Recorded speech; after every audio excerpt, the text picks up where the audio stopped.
Hi, today Rachel and I are going to show you a new strategy to teach sight words to your students. We're going to use a strategy called simultaneous prompting, which is also known as errorless learning, to help make sure your students are initially successful. And then we'll teach you a strategy called constant time delay to fade out your prompting so your students are independent. There is a folder that you're going to get that's going to have all of the steps that I'm going through today, so you don't have to memorize what I'm saying. The idea of this video is just so you can see it in action. That way when you're reading through the steps, you think, oh, that's what it looked like when Matt implemented it in the video. So the first thing that we would like you to do is pick out 5 words that your student missed the previous day to target.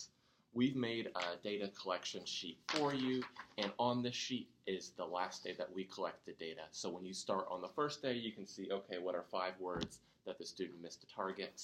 And then when you're finished that day, you'll take data and you'll be able to target, hopefully, a new set of words if your student has mastered those 5 words that you are working on. So here's my stack. Rachel is going to play your student, so we're going to pretend that she doesn't know these particular 5 words that I'm picking out. And the first way that you're going to teach is using simultaneous prompting. And the idea here is to not give your student any chance to mess up. So you're going to show the student the word. You're immediately going to tell her what it,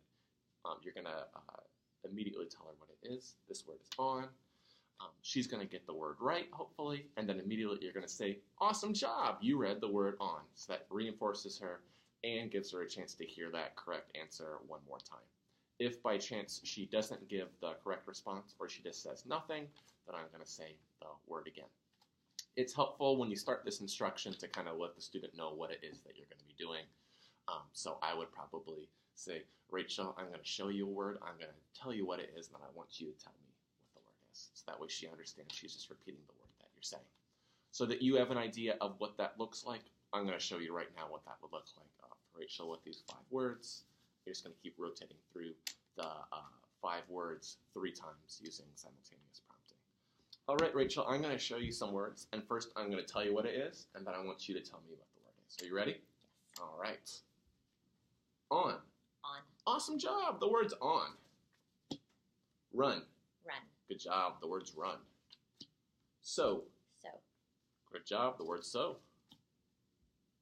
They. They. Great work. The word's they. Went. Went. Awesome. The word's went. So the idea is that you are giving the word immediately so the student has no chance to mess up, and you can immediately give them reinforcement. So it should be a win-win. So you're going to go through that stack of 5 words 3 times using simultaneous prompting. There shouldn't be any errors because you're giving the student the answers. And then the idea is to fade out your prompting using a strategy called constant time delay. So you're going to go through the same words again.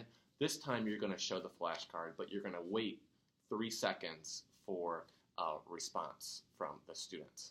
If the student gives you a correct response, then go ahead and praise the student again and repeat the word.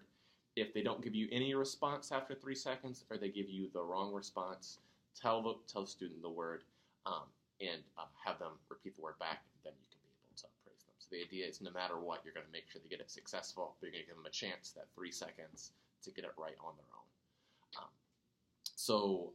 First I'm going to do this with Rachel. We'll do a couple words and she'll get them right, so you'll see what that looks like, and then she'll start making some errors so you can see how you would respond to those things. All right, Rachel, I'm going to show you some words, but this time I'm not going to say it. I just want you to tell me what word it is that you see. All right. On.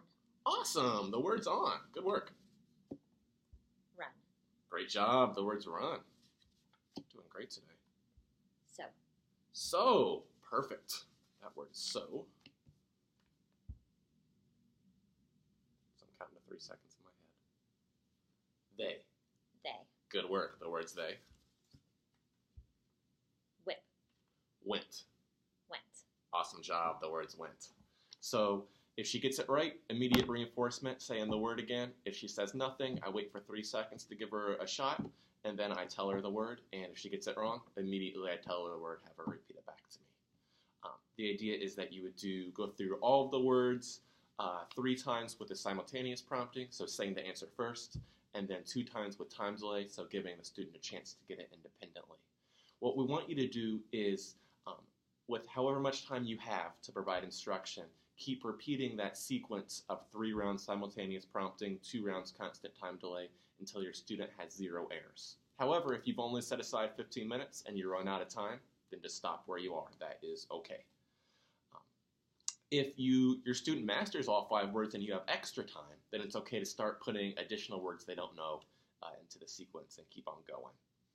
After you finished your instruction, we want you just to do a quick review of the words that the students learned that day with any words they mastered the previous day.